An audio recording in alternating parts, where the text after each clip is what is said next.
Matthew 10:24-25. A disciple is not above his teacher, nor a servant above his master. It is enough for a disciple that he be like his teacher, and a servant like his master. If they have called the master of the house Beelzebub, how much more will they call those of his household? Why Jesus' disciples must expect persecution. A disciple is not above his teacher.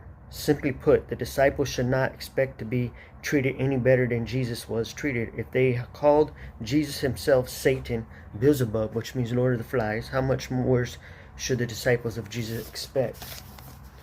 This already is the second reference in Matthew we have to Jesus being associated with Satan by his enemies. Matthew 9:34 suggested it was a frequent slur.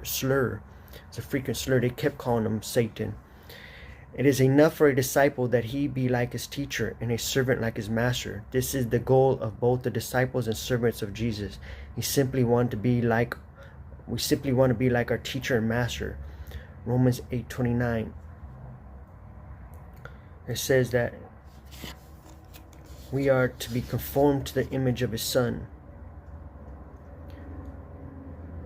We are those he predestined, those he foreknow, he predestined to be conformed to the image of his Son, right? So we are to be conformed to Jesus' image. We are to be like the master. We are to be like the teacher.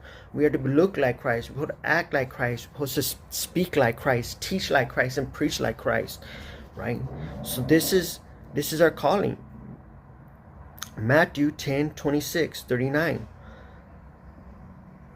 Therefore do not fear them, for there is nothing covered that will not be revealed, and hidden that will not be known. Whatever I tell you in the dark, speak in the light, and whatever you hear in the ear, preach on the housetops. And do not fear those who kill the body, but cannot kill the soul, but rather fear him who is able to destroy both body and soul in hell. And not 2 sparrows sold for a copper coin, and not one of them falls to the ground apart from your Father's will. So here we go.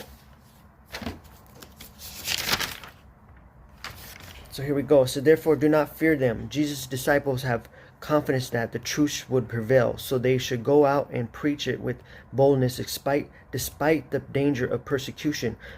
Scripture, there is nothing covered that will not be revealed, and hidden that will not be known. Jesus promises persecuted followers that the truth of their honorable sacrifice will be known, even if the persecutors did their best to hide it among